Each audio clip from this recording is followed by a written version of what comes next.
Cerita ini berawal dari tahun 1289.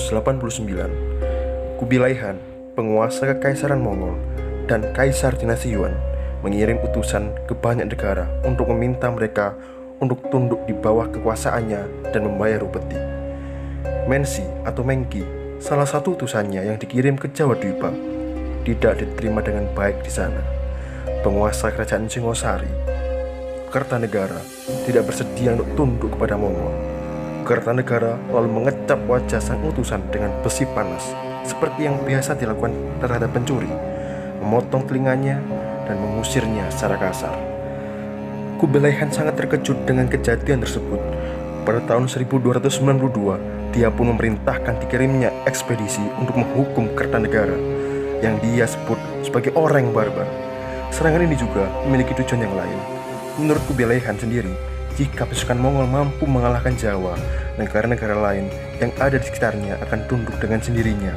Dengan begitu, dinasti Yuan Mongol dapat menguasai jalur perdagangan Laut Asia karena posisi geografis Nusantara yang strategis dalam perdagangan.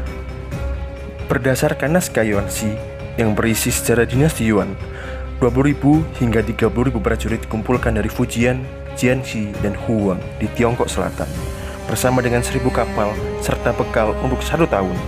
Pemimpinnya adalah Sibi, Ikemesi, dan Kaohsing. Sementara itu, setelah mengalahkan kerajaan Sriwijaya di Sumatera pada tahun 1290, kerajaan Singosari menjadi kerajaan terkuat di daerah itu. Akan tetapi, Jaya Katuang, Adipati Kediri, negara vasal Singosari, memberontak dan berhasil membunuh Kertanegara. Menantu Kertanegara, Raden Wijaya, diampuni oleh Jaya Katuang dengan bantuan wali dari Madura, yakni Arya Wiraraja. Raden Wijaya kemudian diberi tanah hutan tarik. Dia membuka hutan itu dan mendirikan sebuah desa di sana, dan desa itu diberi nama Majapahit.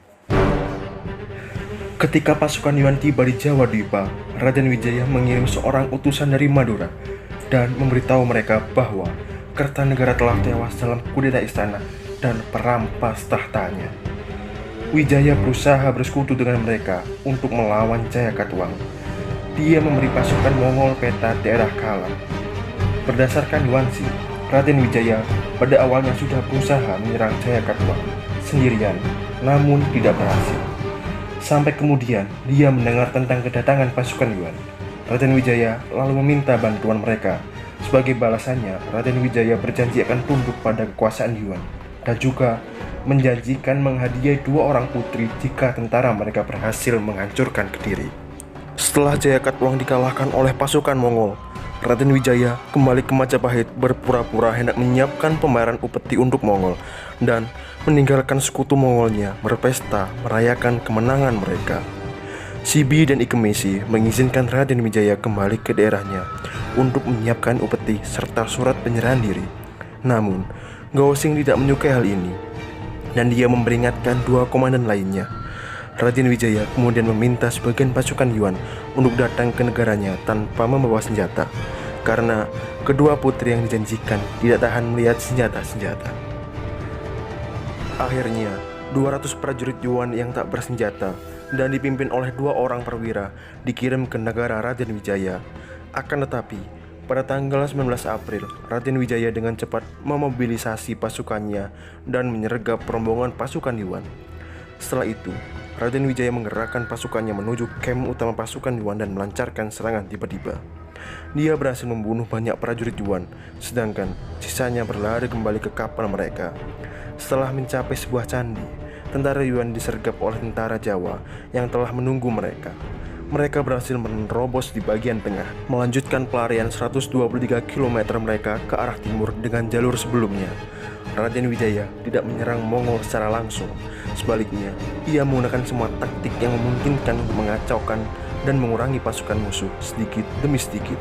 Selama pelarian, tentara Yuan kehilangan semua rampasan yang ditangkap sebelumnya. Di pantai, armada pasukan Jawa yang dipimpin oleh Rakrian Mantri, Arya Adikara, juga menghancurkan sejumlah kapal Mongol.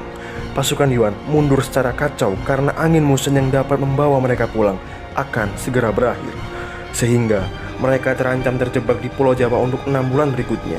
Setelah semua pasukan naik ke kapal di pesisir, mereka bertarung di laut dengan armada Jawa.